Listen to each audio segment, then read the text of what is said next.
With the recent event that transpired with Brian Thompson, we are now seeing a lot of interesting reactions.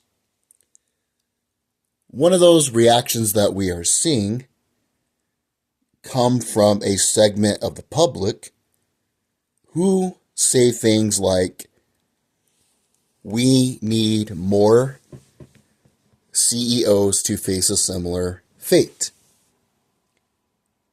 Eat the rich. This isn't simply a war between this or that. This is a class war between the 1% and the working people. The working class needs to come together and go against the 1%. These are the sentiments that are being expressed. I would caution some of those individuals and ask them a few questions. The first question I would convey to them: what do you mean by the 1%? People like Warren Buffett, people like Elon Musk, they're part of the 0.1%. A lot of people who are in the 1% make around $700,000 a year. And these individuals, typically, in many cases, they might own a local business that employs members of the local community. The amount they pay their employees, the amount they pay in payroll taxes, property taxes, personal income taxes, and what other taxes the community puts on them probably funds your local and the national government. The 1% pays far more in taxes than any of us do. But when you say the 1%, who are you referring to? Are you referring to all of the 1%? Or people like Jeff Bezos and Bill Gates? A second question that I would ask them is, what current system would you want to bring in? Basically, compared to what? Many people say the system is broken. The system is this, the system is that. But when you ask them compared to what would you specifically do? They can't answer your question. Here's what you've got to realize. We live in a global economy more than ever. The majority of our goods are shipped, put on cargo ships. They go through the Panama Canal. You have to pay a fee to go through there. Then they are unloaded at the port of Los Angeles, San Francisco, places like that in California. After they are unloaded, they are then distributed. And then when they're distributed, they're processed. They're then put on the shelf as the final product. Think of your phone, for instance. Your phone has a lot of raw materials inside of it. Someone has to mine the lithium, the cobalt, the silver. It then has to be distributed, shipped, and all these raw materials then have to be processed into the final product and then brought to the consumer. How could a person who has no training or no profit motive in this specific field be able to do this? The average product travels 1,500 miles from production to consumer. If you simply say, let's get rid of the people who know how these things work, let's get rid of whoever the CEO of Amazon is now, I don't even know who it is. I don't frankly really care. Doug McMillon, I think he might still be the CEO of Walmart. Then what will you replace it with? Would be my question. And they like to say capitalism exploits. Well, do you have a phone? In your phone, most likely you have cobalt. The majority of cobalt comes from the Democratic Republic of the Congo. They use child labor to mine that. The majority of products in your home are made from slave labor or people who make lower wages in the third world, in Thailand, Vietnam, and other places. But when the idea of tariffs comes up, oh, we can't pay more, it's going to bankrupt the country. But then they want to say that capitalism also exploits people while the consumer is the one who buys what's being produced. And they fill their homes with it. I'm guilty as well, but the point is I don't go around blaming capitalists for exploiting people and then on the other hand complain about possible tariffs being added because it's produced by American workers, and then in the same breath talk about how I'm a virtuous person. I don't do any of that. The point I'm trying to convey is we are all exploiters. And our system is extremely complicated. Getting rid of people who study global logistics for a living, getting rid of people who own shipping companies, whether they are cargo ship companies, whether they are trucking companies, it'll make things extremely cumbersome, and the majority of people will starve to death. One of the great things about reading history, I read history books all the time. From the Ottoman Empire to the Roman, Greek, read about China, Japan, all these countries, different continents, different time periods.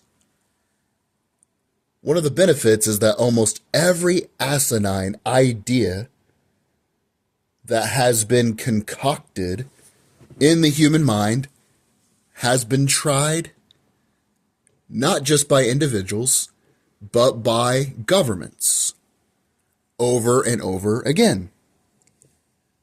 This idea of the 1%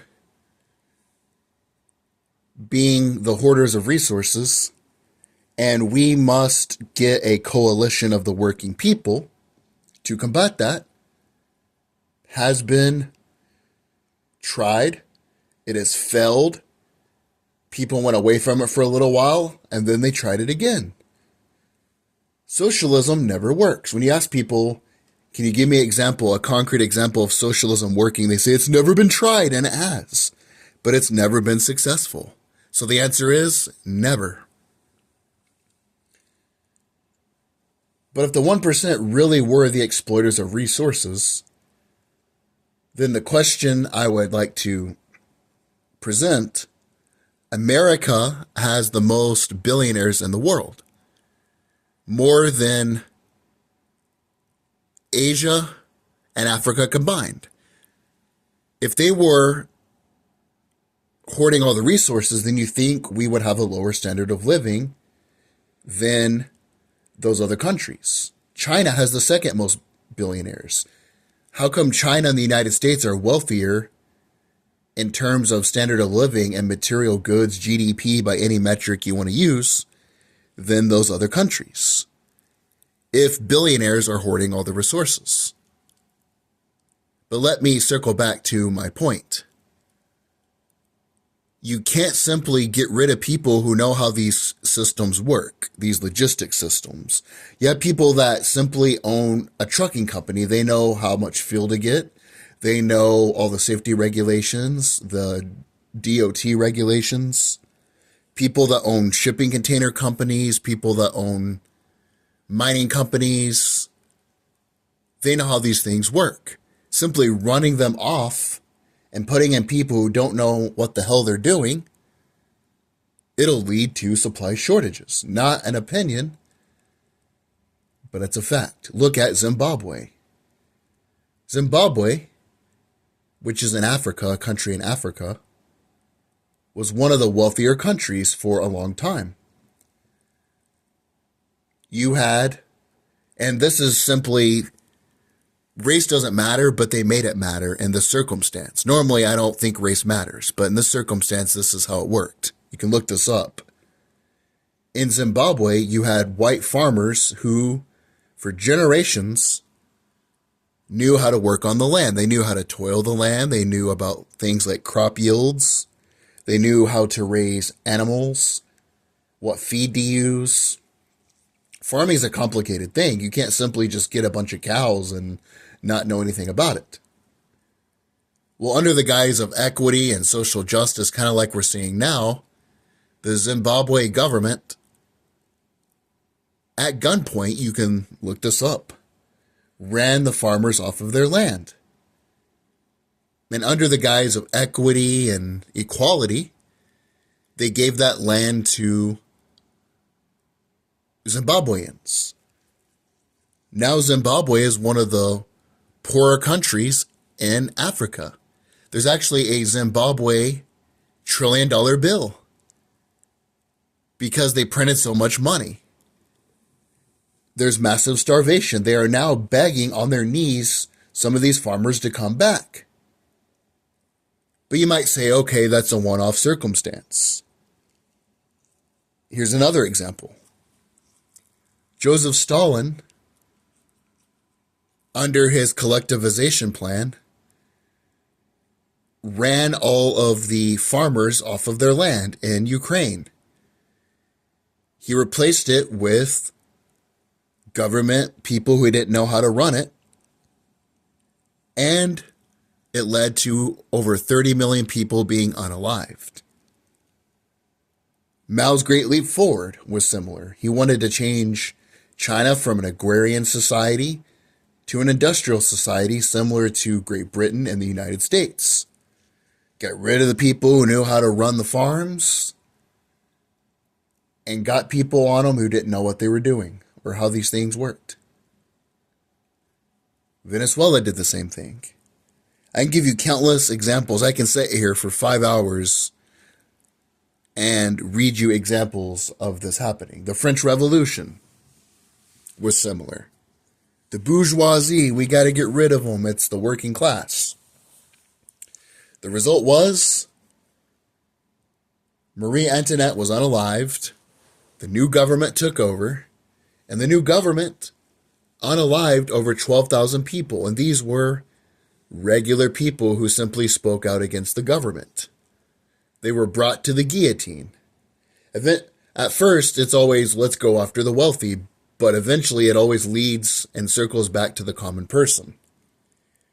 And the end result was Napoleon taking over, who was a monarch. He was emperor. Now, Napoleon did have some progressive ideas for the time that he's not really credited for. The Napoleonic Code is still used as the basis of law in a lot of countries that were under France's tutelage back then. He did begin a lot of education programs. But at the same time, he had absolute power and he was an absolute monarch. All you did was transfer power from one monarch to a worse government that unalived people who spoke out against the regime, and then you ended up with Napoleon. And after Napoleon, then you had the monarchy for a while. That's all it did. It didn't achieve anything. You really think someone's going to be benevolent like George Washington? Someone's going to take power, control vast supply chains, know how they work, For every George Washington, there are thousands of Oliver Cromwells, Genghis Khans, Napoleon Bonapartes, people who, after filling the power vacuum, they take over, and then they want absolute power. And even if you do get someone in who is benevolent, what's going to happen when they step down or they are unalived? Augustus Caesar became the first emperor of Rome. He was an absolute monarch, but the thing with him was he pretty much let people do what they want to do. But then eventually you got people who were crazy. You got Nero, who watched the city burn to the ground playing his fiddle. Even if you have a benevolent person that knows how all the supply chains work, or he implements the right people that know how they work, and people are willing to work in the mines for no money, or people are willing to unload the shipping containers for no compensation, then eventually you're going to get someone in there who is even worse. The way that you improve things is not by go after the wealthy, it's by finding out how the wealthy got wealthy. Warren Buffett bought Berkshire Hathaway, and originally it was a failing textile company. He did vigorous research and found companies that he called cigarette butts. Companies that you could get for extremely cheap and you could get a little use out of them. And that's how he was able to build up his business. How many people are going to do that? Are going to buy a failing company and then on top of that, do enough research to build their wealth? The point I'm trying to make is a lot of wealthy people aren't wealthy because they steal from other people.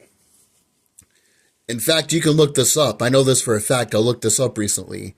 The majority of millionaires and billionaires were not born into wealth. Look this up if you don't believe me. It's about their behavior. Instead of giving the power to government bureaucrats to control companies who pay no price for being wrong, or trying to implement failed ideologies like communism and socialism that never work, right now I am learning about things like compound interest. I'm learning about things like investing in assets, trying to figure out what companies the government's going to spend money on. They are the largest spender in the economy right now. Trying to figure out how the 1% got what they got, looking into passive income, things like that. I want to better myself. I'm not worried about how much another man makes. I also try to spend money on local businesses.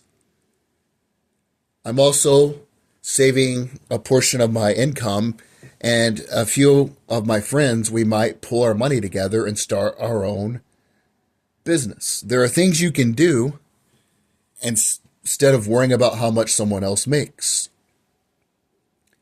No one in Washington, D.C. cares what you do. Holding up a sign, protesting, crying, complaining about the 1% doesn't do anything to solve the problem. And while I certainly do not sympathize with Brian Thompson, what happened to him isn't going to change anything. No major piece of legislation is going to be passed.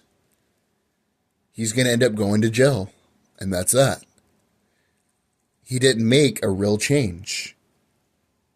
It was reactionary, and I can understand why he did it, and I can understand people's sympathies with him. But he's going to be a footnote in history. The real way is to learn what the 1% does and to find other ways to make income. Another interesting idea, all of the congressmen and women have to post, it's public information, all of the stocks that they trade or the stocks that they buy. You can actually purchase some of the same stocks that Nancy Pelosi or Tommy Tuberville, Senator Tuberville, that they do, and you can make a larger return. Using your energy to figure things out like that and to look at some of the ideas of the 1%, I've been looking into Rockefeller, Carnegie, Warren Buffett, people like that. Also, Michael Jordan, his mindset of being the greatest, looking up these people's habits. And their habits are a lot different than ours. There's a reason Warren Buffett has all this money and the average person doesn't. There's a reason John D. Rockefeller was the wealthiest man and the average person doesn't. How many people are willing to take risk, invest their own capital, compete in the marketplace? How many people are willing to do that? My uncle, he had his own successful business for a while. He invested his own capital. When we were young, he was always hustling, trying to make money. He sold everything from toolkits to Segas, Super Nintendos. Back in the day, he sold everything. And he was hustling back and forth, saving up his money. And now he's retired in his 50s and he lives comfortably. He's not like Bill Gates. He doesn't have a private jet, but he does have a pinball machine, a air hockey table. He used to have a swimming pool before he sold his home. He has motorcycles and toys, but he took that risk. Many people just want to complain and bitch, and they don't want to actually take that risk or learn about stocks and bonds and how the market works. But that's all I got to say. But if you're going to say the 1%, who? Do you mean the 1% like people in your local communities who own a couple little Caesars restaurants? Or do you mean the 0.1%? And what's your alternative? How are you going to find people who know how global supply chains work, how shipping companies work, how cargo ships work? And how do you expect for people to work and do that for free? And then even if you do find somebody who is willing to take on those reins, do you really expect for them to be benevolent like George Washington when they have all of this power? And even if they are, in the future, you'll get someone like Nero, someone who is corrupt. That's why every empire, whether it's the Ottoman Empire, whether it is the Roman Empire, they begin with leaders who are benevolent, leaders who are good. But then eventually, throughout their history, you always get corrupt, crazy tyrants.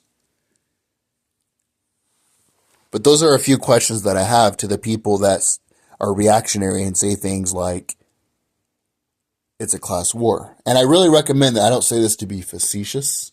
I don't say this because I'm speaking hyperbole. You really should read a book about economics. Understand the basics of Keynesian economics, Austrian economics, classical economics. Understand the difference between macro and micro. Understand global supply chains to a certain degree. You should really do your due diligence. And hey, you might have the same opinion, but at least you have more information that you can add and construct a dialogue to the conversation.